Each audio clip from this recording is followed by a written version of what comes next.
Hello, everyone. It's Charlton.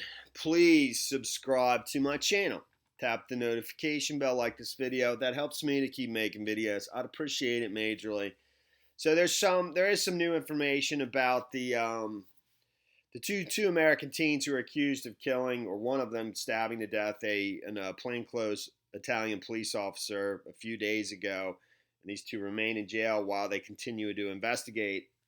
So I think there was a press conference earlier today. I don't know exactly the Italian time, but that's where this information is being pulled from. That press conference where, and this is the two teens pictured right there. That is Finnegan Elder, the 19-year-old. He's the one he's accused of actually doing the stabbing. On the right is Gabriel Natalie Hajorth. He's accused of being there and being part of it. I think of assaulting the other officer, maybe even initiating the whole altercation to get it started. But he's not accused of doing the stabbing. But in Italian law, according to Italian law, if you're part of an assault that leads to a murder, you can be charged with murder, and it's very possible he will be. Well, but we don't know. So they replaced, and that's the officer who was stabbed to death. His name is Cerciello Rega. I think his first name is Mario, but it's not listed here in the Daily Mail article. So, and there is some surveillance footage of them running from the scene. That's just, I think was also released to the media. Again, adding to the Italian authorities' version that these two individuals are the ones who stabbed that plainclothes police officer. So, but they released a photo of the knife, the alleged murder weapon. It's basically a military, like a Marine issued hunting knife. It's obviously a huge knife, and that supposedly this was found in the drop down ceiling of the hotel room where they were staying. And here's video of them supposedly running from the crime, from surveillance from a neighboring business. It's very quick.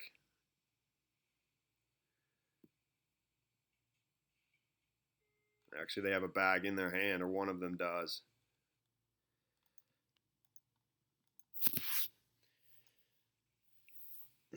But in this article, and I'll get to that, is what I wanted to share with you mostly is there's a pretty good description, I think, that was read in court about from the other officer. There's two officers that approached the two American teens of what happened, and as well as other witnesses that were involved, including the person that the two teens approached to initially to find and buy drugs for them. And that's what I mostly wanted to go over. In this article as well, it's revealed that in 2016, Finnegan Elder was in an incident where he violently punched another student. I don't know if it's from another school or what. It was almost like a brawl that was set up where two groups of kids were meeting each other at a certain spot and or at a party, something like that. And he punched some kid so hard that he gave him brain injury or brain damage that took several months to heal. And they're just providing background on these kids. I still find it to be, unusual that somebody, even kids that are just, have slightly checkered past, partying too much, doing drugs and fighting tons, how they go from that to brutally murdering, a grown man, a police officer, stabbing him to death. It just seems unusual to me. It does, but obviously I'm just going by what press accounts that I see in the in the media. So, but it says of Finnegan Elder, and again that's him on the left, Natalie Hajorth on the right. Finnegan Elder, while at Sacred Heart Cathedral Preparatory School, a 16-year-old elder hit a fellow footballer at a party and caused life-threatening injuries, according to the San Francisco Chronicle. He was reported to have gone on to attack another at a popular teen hangout at near Sloat Boulevard. The first victim took a long time to recover, but graduated and is now at college. Elder handed himself in to cops and was one of a dozen footballers to miss the last game of the season at Kazar Stadium. He was detained on suspicion of battery involving serious bodily injury, but it is unknown. what punishment was given by a juvenile court. And I believe after that incident, he left that high school to go to another high school, and that's where he, and he graduated with Natalia Hajorth at the other high school. I don't know if that fight is what caused him to leave the first high school or what, but that's, that's in this article as well. So I wanted to just go over this. It basically is the court account of. So it says the man identified as, this is the person who they took the backpack from, and who allegedly they approached to help them get drugs, find where can I buy some cocaine, supposedly.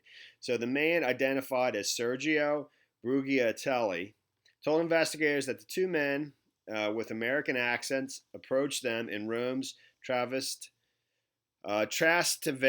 district, asking if he had 80 euros worth of cocaine to sell, according to the judge's order.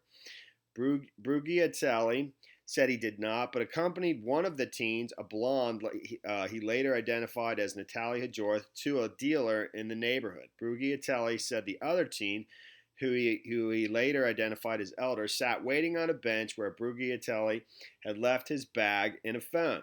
According to Brugiatelli, the blonde youth gave the dealer money for the drugs, but at the sight of approaching police officers, everyone scattered. He later told investigators that when he returned to the bench, a friend told him that Elder had run off with his bag.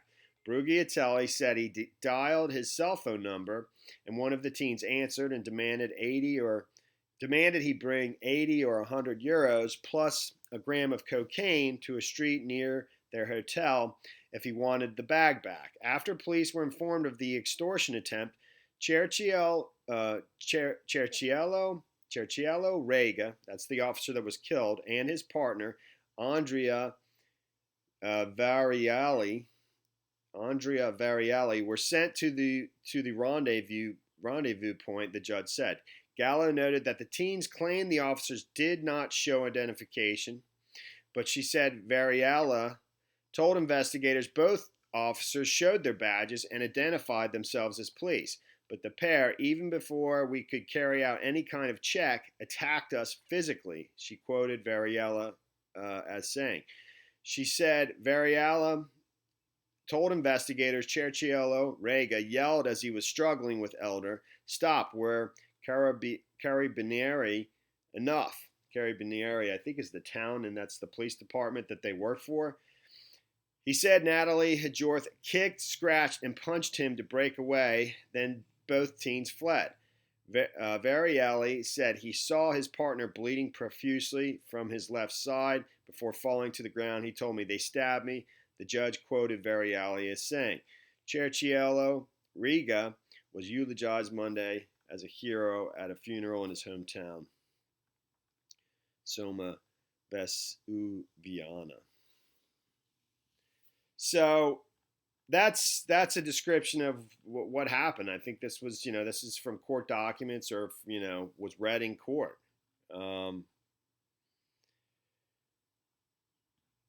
Says that Natalie Hajorth is claiming. Let me back up a little bit. That's Natalie Hajorth right there, the dude with blindfolded. He's not the one who's actually accused of doing the stabbing. The pair are currently being held in solitary confinement. The young Americans will remain incarcerated for up to 10 days before a judge decides whether to release them on bail, put them under house arrest, or send them to prison until trial. And she's allowed them to remain in prison. The judge has, while this is investigated, because she basically said they acted with zero self-control, according to the evidence that's been presented to her, and to present a danger to the society. So it says here, it comes after a judge said over the weekend the pair showed total absence of self-control, making them highly dangerous to society, as she ordered them to be kept behind bars while the investigation continues. Judge Chiara Gallo said in the ruling obtained Monday there were grave indications that the California teens carried out the slayings of Rega.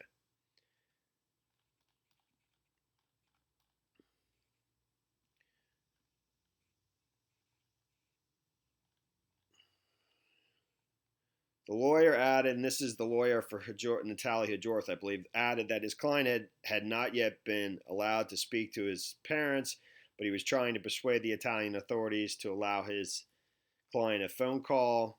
But Judge Gallo had been less sympathetic and said maybe this is Elder's attorney, told authorities he stabbed Rega because he feared he was being strangled, but he noted the teen did not have any marks on his neck. She said Elder also told investigators the officer never pulled out his pistol. She also cited contradictions in the teen's account. Elder told investigators that Natalia Hajorth hid the knife in the drop-down ceiling, but Natalia Hajorth told investigators he was not aware of the stabbing until Elder woke him later in the hotel room. So basically, Elder says that Natalia Hajorth, the other individual who didn't do the stabbing, is, actually that person there is the one who hid the knife for him. And according to the judge, Natalia Hajorth is claiming he didn't even know that his friend stabbed the other officer until he woke up hours later after the incident. Investigators said on Saturday both teens had admitted their roles in Cerciello Rega's death. Under Italian law, anyone who participated in the slaying can face murder charges. Elder, the judge said, told investigators he did not realize the two men were police officers and believed they were sent by an Italian man whose knapsack and cell phone they had stolen a few hours earlier while trying to arrange a drug deal. And that's pretty much that's the latest. And that's the story there, man. That is the story there. All right, thanks for watching my videos. Please subscribe to my channel. Give me a like down below. And I'll see you in the next video. Later, man.